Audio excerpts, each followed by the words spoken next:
Hello बच्चों, आज हम मैथ चैप्टर 9 मेंसुरेशन का जो चैप्टर है उसकी एक्सरसाइज 9.1 के क्वेश्चंस समझेंगे। ये जो आप चैप्टर 9.1 है आपकी नई बुक का है।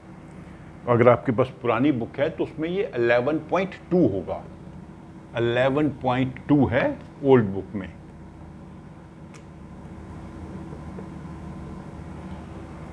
तो ये सभी क्वेश्चंस मेंसुरेशन के बारे में है। मेंसुरेशन में आपको समझाया था कि आकृतियों को नापना, उनके पेरीमीटर पता लगाना, वॉल्यूम, एरिया, ये सब चीज़ें जानना को हम कहते हैं मेंसुरेशन। तो ये सभी जो क्वेश्चंस हैं इस एक्सरसाइज में जो हम करेंगे उसमें आपको क्वाड्रिलेटरल्स की प्रॉपर्टीज़ का पता होना चाहिए। हमने जब क्वाड्रिलेटरल्स का चैप्टर किया था तो हर क्वाड्रिलेटर की प्रॉपर्टी समझी थी कि स्क्वायर क्या शेप होती है, उसकी क्या प्रॉपर्टीज़ होती हैं, उसका पेरीमीटर कैसे निकालते हैं, एरिया कैसे निकालते हैं। वैसे ही रेक्टेंगल, पैरेललोग्राम, रोम्बस, ट्रेपेजियम, वो चीज़ें अगर आपने याद नहीं की अच्छे से और अच्छे से समझी नहीं है तो आप इन क्वेश्चन को सॉल्व नहीं कर पाएंगे। ठीक है, तो अगर वो अभी भी इसमें आपको डाउट है तो वो वीडियोस आप मेरे देख के अच्छे से समझ लें कि अलग अलग क्वाड्रिलेटरल्स की प्रॉपर्टीज़ क्या होती हैं। तो हम आते हैं इसके क्वेश्चन नंबर 1 पे। क्वेश्चन नंबर 1 में आप बुक से देख सकते हैं चैप्टर 9.1 एक्सरसाइज 9.1 का पहला question. The shape of the top surface of A table is trapezium. एक टेबल है, मान लीजिए जैसे ये टेबल है तो इसका जो टॉप पोर्शन है वो ट्रेपीजियम शेप में है। ट्रेपीजियम मैंने क्या बताया था आपको, वो आकृति होती है जिसकी दो लाइनें पैरेलल होती हैं और दो नॉन पैरेलल होती हैं। उसका फॉर्मूला क्या होता है एरिया निकालने का? इसका फॉर्मूला होता है हाइट। ये हमें हाइट लेनी पड़ती है। हाइट मतलब परपेंडिकुलर लाइन बनाएंगे। अगर ये साइड की लंबाई है a, इसकी लंबाई है b, दोनों का जोड़ करके उसको 2 से डिवाइड कर देंगे। तो ऐसे आप एरिया निकाल सकते हैं एक शेप का जो ट्रेपीजियम की फॉर्म में है। तो इसमें वो बता रहा है कि इसके जो पैरेलल साइड्स हैं वो है 1 मीटर एंड 1.2 मीटर और इसकी जो हाइट है वो है 0.8 मीटर। तो बहुत सिंपल है, इस फॉर्मूले में लगा देंगे हम एरिया। h है 0.8, a है 1.2, b है 1, 2 से डिवाइड कर देंगे 0.8, ये दोनों को ऐड करेंगे 2.2 हो जाएगा अपॉन 2। तो इसको अगर हम काट दें तो ये हो जाएगा 1.1, इसको मल्टीप्लाई करेंगे तो 88, एक डेसिमल, दो डेसिमल, यहाँ डेसिमल लगेगा, 88 स्क्वायर मीटर। 0.88 square metre. तो अगर आपको ये फॉर्मूला आता है आप बड़ी इजीली ये क्वेश्चन सॉल्व कर सकते हैं। तो इसका क्वेश्चन नंबर 1 था। तो फिर से मैं आपको समझा दूं, ट्रेपीजियम का एरिया निकालने के लिए हमें इसकी लंबाई और इसकी लंबाई को जोड़ना है, उसको 2 से डिवाइड करना है और जो हाइट है, हाइट मतलब परपेंडिकुलर बनाएंगे, उसकी लंबाई से मल्टीप्लाई करेंगे।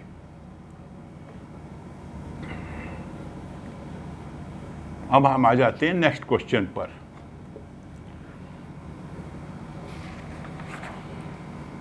The area of A trapezium is 30। अच्छा, यहां पर एरिया बताया गया हमें। Area is 34 centimetre square. Length of one of the parallel sides, दोनों में से एक की लंबाई हमें बताई गई है, वो कितनी है? 10 सेंटीमीटर। मतलब मान लो ये हमें नहीं बताया गया, ये बताया गया 10 सेंटीमीटर है। उसकी हाइट भी बता रखी है 4 सेंटीमीटर और एरिया भी बता रखा है। तो हमें इसकी लंबाई ढूंढनी है, पैरेलल साइड में से एक की लंबाई ढूंढनी है। ऐसे क्वेश्चंस में आप रफ कॉपी पे एक ड्राइंग बना लें। ड्राइंग बनाने से आपको पता लग जाएगा भी कौन कौन सा हमें डाटा दिया हुआ है। तो अभी हमने किया था क्वेश्चन, एरिया क्या होता है? Height into a plus B by 2। Height को दोनों का जोड़ से 2 से डिवाइड कर देना है। अब ये इक्वेशन बन जाएगी। यहाँ पे आ जाएगा 34, एरिया गिवन है। h है 4 सेंटीमीटर, ठीक है। इसकी लंबाई दी है 10 और दूसरे को मान लेते हैं x प्लस x अपान 2। x वो लंबाई है जो हमें पता करनी है, एक साइड की लंबाई हमें पता करनी है। तो इसको काट देंगे, 2 1 2 2 2 4, तो ये बन जाएगा 34। इसको ओपन कर देते हैं, 2 से मल्टीप्लाई करेंगे इसको, 2 से इसको मल्टीप्लाई करेंगे, 20 प्लस 2x। पहले हमने 4 और 2 को काटा, फिर 2 से 10 को मल्टीप्लाई किया, 2 से x को मल्टीप्लाई किया। जैसे क्या कहते हैं, डिस्ट्रीब्यूटिव प्रॉपर्टी या मल्टीप्लिकेशन। तो ये हमारी इक्वेशन बन गई। अब इसको हम राइट साइड ले आते हैं, उसको लेफ्ट साइड ले जाते हैं। तो 20 को हम इस साइड ले आएंगे, 2x is equal to 34 minus 20 is equal to 14। तो 2x अगर 14 है तो x क्या होगा, 14 divided by 2 is equal to 7। तो इसकी जो दूसरी साइड है ये एक्चुअली नीचे वाली साइड होगी 10, ये होगी 10, ये होगी 7 centimetre.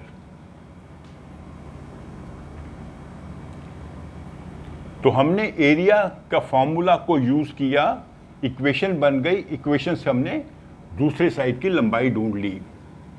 So this was question number 2।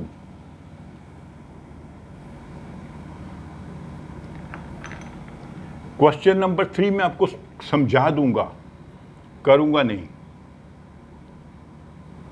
Length of the fence of a trapezium shaped field ABCD, वो डायग्राम बना रखी है।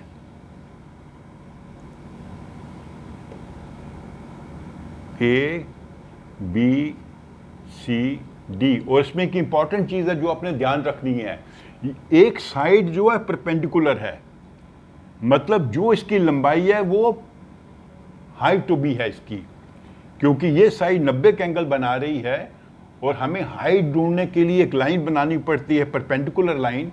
तो ऑलरेडी एक साइड 90 का एंगल बना रही है, तो ये साइड जो है इसकी हाइट भी है। तो अब इसमें क्या बोला इन्होंने, इसका जो पेरीमीटर है, फेंस, इसकी जो फेंस लगाई है, जो टोटल फेंस की लंबाई वो पेरीमीटर होती है। तो पेरीमीटर इसका है 120 मीटर। फेंस तो ऐसे ही लगेगी ना, ये सॉरी ये होना चाहिए। यहां से शुरू करेंगे, यहां ले आएंगे, यहां ले आएंगे, यहां ले आएंगे, यहां ले आएंगे, तो पूरी लंबाई हो गई, वो पेरीमीटर हो गया। और दूसरा क्या बताया इन्होंने, BC is 48, CD is 17, AD is 40, और ये वाली लंबाई हमें ढूंढनी है। तो चारों का जोड़ कितना है, 120। तो 3 का जोड़ कितना है, 3 का जोड़ है 40 प्लस 17 प्लस 48। ये किसका जोड़ है, इस साइड का, इस साइड का और इस साइड का। तो ये हो जाएगा 105 मीटर। तो इसका लंबाई कितनी होगी, 120 में से 105 काट देंगे, 15 मीटर। तो इसकी लंबाई निकली 15 मीटर, क्योंकि चारों का जोड़ है 120, ये हमें बता रखा है। 3 की लंबाई बता रखी है, उसका हमने जोड़ कर लिया, तो इसमें से इसको घटाएंगे तो इसकी लंबाई निकल गई। तो दूसरा क्या है, अब इसका हमने क्या करना है, एरिया ढूंढना है। तो एरिया क्या का फॉर्मूला होता है, मैंने अभी आपको बताया था, height into A plus B अपान 2। तो यहां पर हाइट है ये 15 मीटर, क्योंकि यही लाइन परपेंडिकुलर है। तो 15 इंटू 40 प्लस 48 डिवाइडेड बाई 2।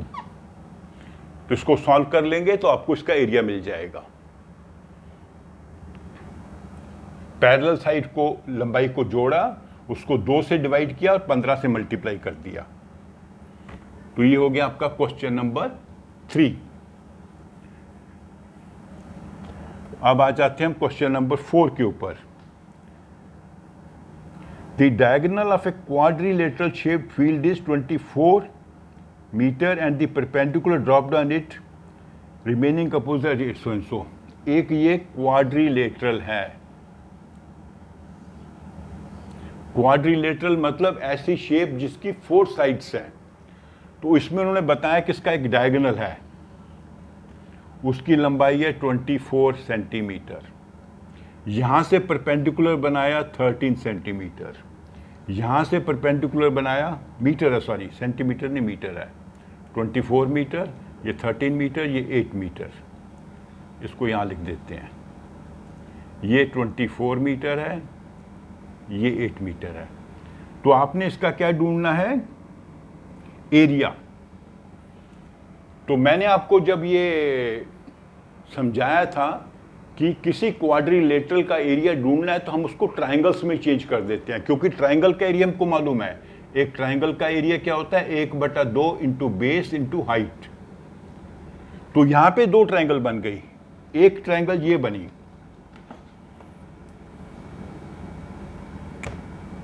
एक ट्रायंगल ये बनी. इसकी हाइट है 13 और बेस है 24. तो इसका एरिया क्या निकलेगा? 1/2 इंटू 13 इंटू 24. इसका एरिया निकला. इसका बेस है 24 और हाइट है 13. ये क्वेश्चन में बताया हुआ है. और दूसरी ट्रायंगल बनी ये वाली, उसका क्या होगा? 1/2 इंटू 8 इंटू 24, क्योंकि दोनों का बेस सेम है. ये परपेंडिकुलर यहां पर है और ये परपेंडिकुलर यहां पर है. दोनों का बेस सेम है, दोनों में 24 आएगा.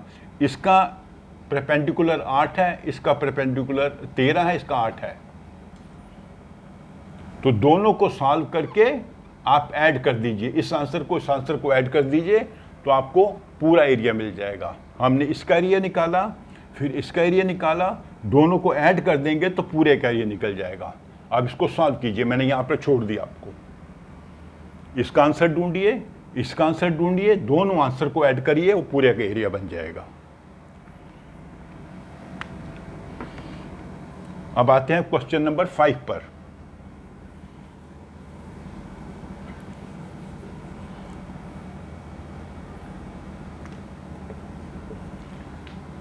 The diagonals of a rhombus are 7.5 and 12 centimeter. Find its area. एक रोम्बस है,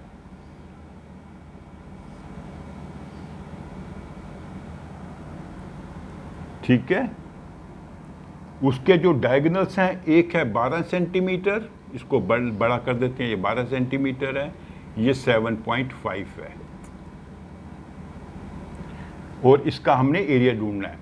अभी देखिए यहाँ पर अगर आपको रोम्बस पता है कि क्या शेप होती है, उसकी क्या प्रॉपर्टीज़ हैं, तो उन प्रॉपर्टीज़ को यूज़ करके आप एरिया निकाल सकते हैं. अगर आपने वो याद अच्छे से समझा नहीं है, वो आपको याद नहीं है, तो आप ये क्वेश्चन हल नहीं कर पाएंगे. इसलिए मैं कहता हूँ कि मैथमेटिक्स में जो आप पहले चैप्टर में सीखते हैं, जो सेकंड में सीखते हैं, जो थर्ड में सीखते हैं, वो आगे आपका बेस बनता है. उसी के बेस पे आप आधार पर आप बाकी क्वेश्चन सॉल्व करते हैं. तो रोम्बस की प्रॉपर्टी 2 होती हैं. एक प्रॉपर्टी होती है कि सभी साइड्स बराबर होती हैं. दूसरा, कोई भी एंगल 90 का नहीं होगा. अगर 90 का होगा तो स्क्वायर बन जाएगा. स्क्वायर में सभी साइड्स बराबर होती हैं और सभी एंगल 90 के होते हैं. रोम्बस में सभी साइड्स बराबर हैं लेकिन एंगल्स 90 के नहीं हैं.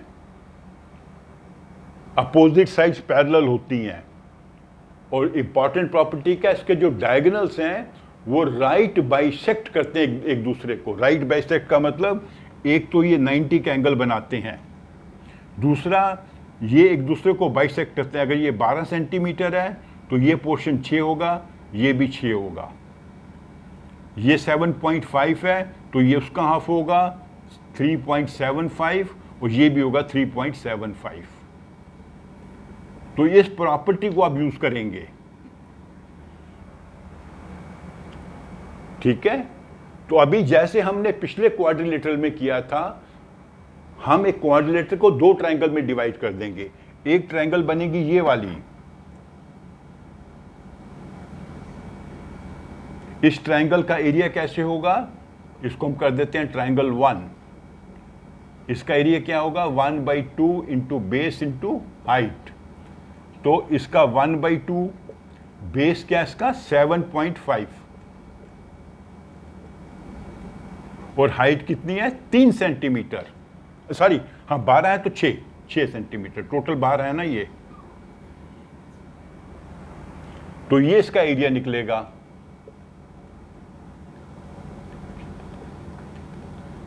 22.5 स्क्वायर सेंटीमीटर। तो ये इसका एरिया है।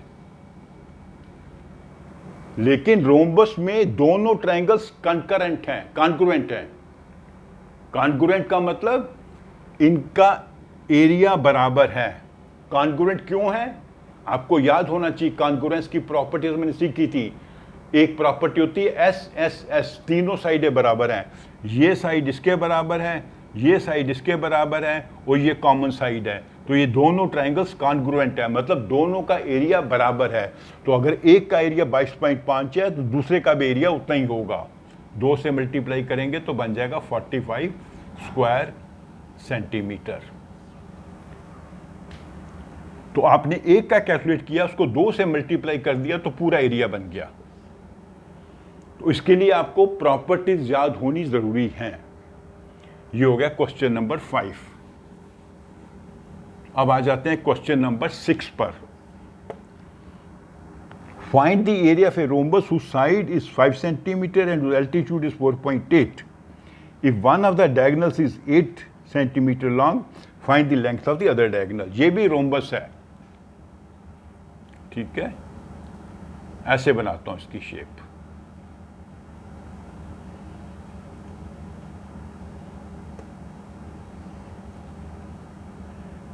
तो 5 सेंटीमीटर है साइड, तो ये भी 5 होगी, ये भी 5 होगी, ये भी 5 होगी। रोम्बस है। एक चीज तो ये बताई इन्होंने, दूसरी क्या बताई इन्होंने, इसका जो एल्टीट्यूड है वो है 4.8। एल्टीट्यूड का मतलब यहां से अगर हम परपेंडिकुलर बनाते हैं तो ये 4.8 इसकी लंबाई होगी, ठीक है। यहां से भी बना सकते थे, कहीं से बना सकते थे, ये भी बन सकता था। ये 4.8 है। और क्या बताया इन्होंने, इसका जो एक डायगोनल है वो 8 सेंटीमीटर है। मान लीजिए इसको मान लेते हैं, ये जो डायगोनल है वो 8 सेंटीमीटर है।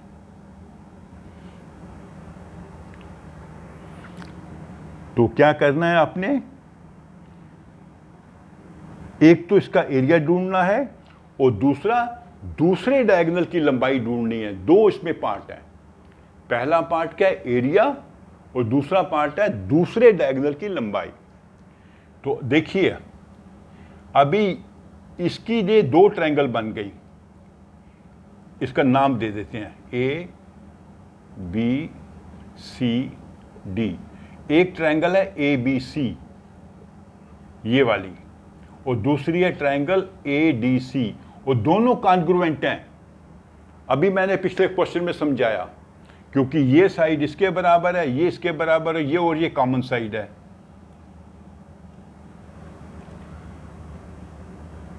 तो कॉन्ग्रुएंट है। अब इसका एरिया कैसे निकालेंगे,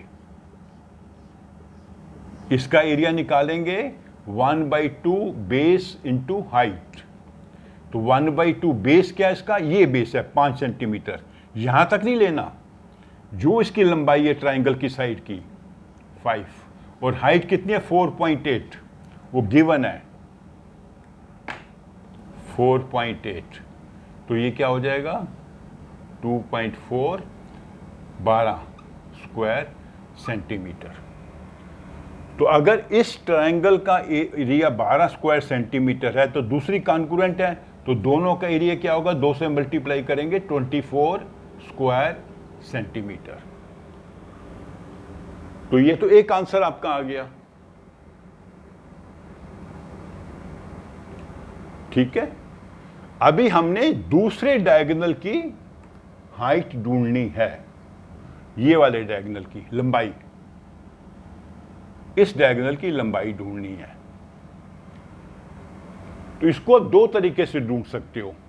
एक तो पाइथागोरस थ्योरम से, क्योंकि ये वाला जो एंगल है वो 90 का है। क्योंकि अभी मैंने समझाया आपको कि जो रोम्बस के डायगोनल्स होते हैं एक दूसरे को राइट बाइसेक्ट करते हैं, मतलब एक दूसरे को बराबर हिस्सों में बांटते हैं और 90 का एंगल बनाते हैं एक दूसरे के साथ। तो अगर हम ये ट्रायंगल लें, ये वाली ट्रायंगल, तो ये बन जाएगी राइट एंगल ट्रायंगल, क्योंकि ये 90 का एंगल है। तो राइट एंगल ट्रायंगल में क्या होता है, इसको कर लेते हैं हम O. A D square is equal to A O square plus D O square. Pythagoras theorem, Pythagoras theorem में ये 90 का एंगल है इस ट्रायंगल में, ये इसका हाइपोटेन्यूज है, ये इसकी एक साइड है, ये दूसरी साइड है। तो इसका स्क्वायर दोनों साइडों के स्क्वायर के सम के बराबर है। तो ये कितना है, 5 स्क्वायर, ठीक है। ये कितना है, 4। टोटल 8 बताया था, तो 8 का हाफ हो गया 4। हाफ क्यों कर रहे हैं, क्योंकि ये इसको दो हिस्सों में डिवाइड कर रहा है। दूसरा डायगोनल, ये वाला डायगोनल इसको दो हिस्सों में बांट रहा है। तो टोटल 8 है, तो आधा पार्ट हो गया 4 square plus D O square, ये हमने ढूंढना है, ये इसकी लंबाई ढूंढनी है। तो 5 स्क्वायर हो गया 25, तो 4 स्क्वायर हो गया 16 प्लस डी ओ स्क्वायर।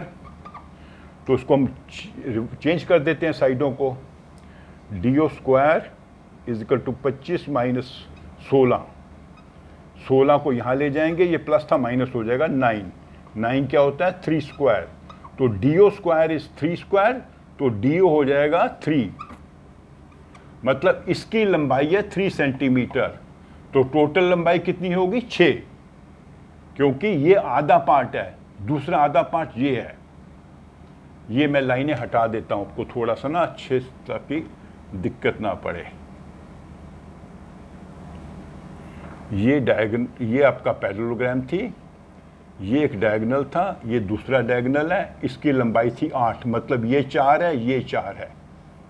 हमने इसका पता कर लिया, इस फार्मूले से ये 3 निकली, ये 3 है तो ये भी 3 है, क्योंकि ये राइट बाइसेक्ट किया हुआ है।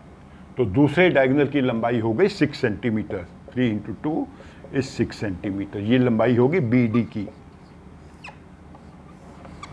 ये इस डायगोनल की लंबाई बी डी। तो हमने एरिया ढूंढना था, वो हमने ढूंढ लिया इसको ट्रायंगल का फॉर्मूला लगा के। और हमने इसका डायगोनल की लंबाई ढूंढनी थी, तो हमने पाइथागोरस की थ्योरम लगा के इस ट्रायंगल से इसकी लंबाई ढूंढ ली। तो उस लंबाई को डबल 2 से मल्टीप्लाई कर दिया, क्योंकि ये आधा पार्ट है, पूरा पार्ट यहाँ तक है, पूरा डायगोनल यहाँ तक है, इसके 2 पार्ट हैं, ये 4 4 8 है, ये 3 3 6 है। इसकी लंबाई 6 है और इसकी लंबाई है 8। तो ये क्वेश्चंस आपको 1-2 बार प्रैक्टिस भी करने पड़ेंगे। सिंपली देख लेने से, समझ लेने से बात नहीं होगा, प्रैक्टिस करेंगे फिर आपको अच्छे से समझ आ जाएगा इन क्वेश्चन को स्टेप बाय स्टेप कैसे हम सॉल्व करते हैं, ठीक है। तो अभी हम ऐसा करते हैं कि इस चैप्टर को यहाँ क्लोज कर देते हैं, एक्सरसाइज को। बाकी जो इसके क्वेश्चन है 7 to 11 वो मैं आपको नेक्स्ट वीडियो में समझाऊंगा। तो अगर आपको ये मेरी वीडियो अच्छी लगी, उसे आप लाइक करो, अपने फ्रेंड्स के साथ शेयर करो और मेरे चैनल को सब्सक्राइब भी करो। Thank you.